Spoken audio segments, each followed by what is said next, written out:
So for me, I feel like I am polyamorous. That's part of my identity. So for me, it doesn't matter whether or not I'm actively dating other people or not. Like, to me, I feel like that's part of my identity.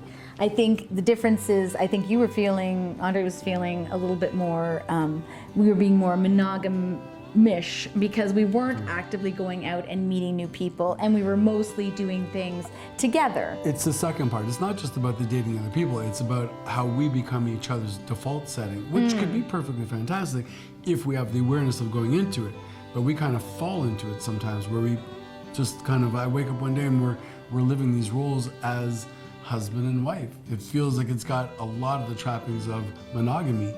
Right, because we're nesting and we never intended to nest together. And we spend a lot of time together. And you know, we've built a community of people in Montreal, but they're all couples, and we really haven't done a lot of solo dating in Montreal. Probably, well, you've done a bit.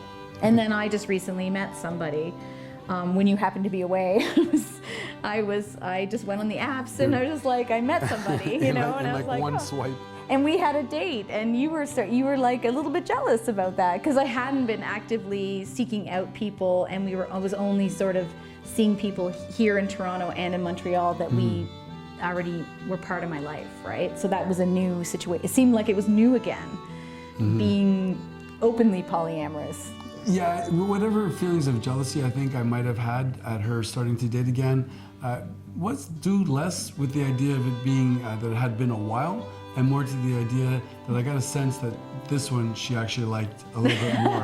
So, you know, that's like, if she doesn't care about them, what's there to be jealous of, right? But if, you know, you get that sense that your partner is alerted to somebody likes them, they like them, then I think it is the breeding ground for that.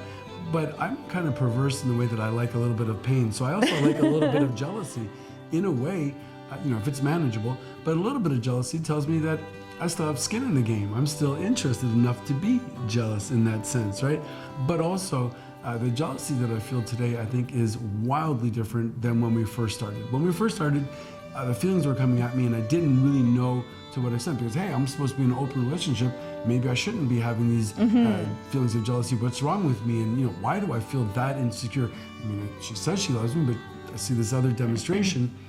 And now, because we've talked about this, because we've done the work, I have a completely different understanding about what's going on, and I'm far less impacted by it because I do have that understanding.